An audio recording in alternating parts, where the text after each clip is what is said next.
তো আজকে শুক্রবার তো দুপুরাল্লা আমি আর আমার ছোট ভাই গেছি রানী বাজার কি রে জানি এরপরে দিয়ে একটা বত্তা ব্যস্ত আছে আমি কিতা রেডি ও ভাই বত্তা না এরপরে আমি এটি একটু চেহারাটা দেয়াছেন বাইরে এডির কেরম দেখি এরপরে দিয়ে হাতে কি সুন্দর করে ডাকনা সরাই আমার দেয়াইতেছে আমের বত্তা আমি কোনো আমের বত্তা খাইতাম না তুই পেয়ারাটা বানা এরপরে হাতে দেখি নতুন একটা পেয়ারা লিয়ে কাটতে আবার বানাই দিতেছে আমি কই ঠিক আছে সুন্দর করে বানাইস জালমাল কমাই দিস এতকে বাড়াই নি দিতাম আমি দূর বেটা কমাই দে আমি এমনি জালমাল খাইতাম পারি না এরপরে কি তাতে কি সুন্দর করে দিয়ে আমি বানাইতে আছে এদিকে ধন্যা পাতা মন্যা পাতা দিয়ে আমি কাসুন্দি মাসুন্দি দিয়ে আমি বানাইতে আছে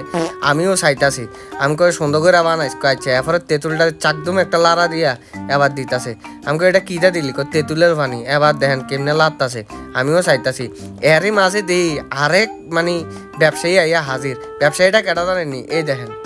তুমি কত তোমার ফুচকাটা কি আছে আমার ফুচকাটা বেশি ভালো না কি রে আমার ফুচকাটা কেউ খায় না কেন আরে এডি কইলে তাহলে গুনা দিব দেখছেন নি হে কথাটা কিতা কইল মানে হের ফুচকা বুঝে কেউ খানা মৌমাছির মতো দৌড়ে হেরে ফাড়াইলেই তো ধরে বেরিয়েতে ফুচকার লেগে হের ফুচকা বুঝি খানা এরপরে আয় ফেললাম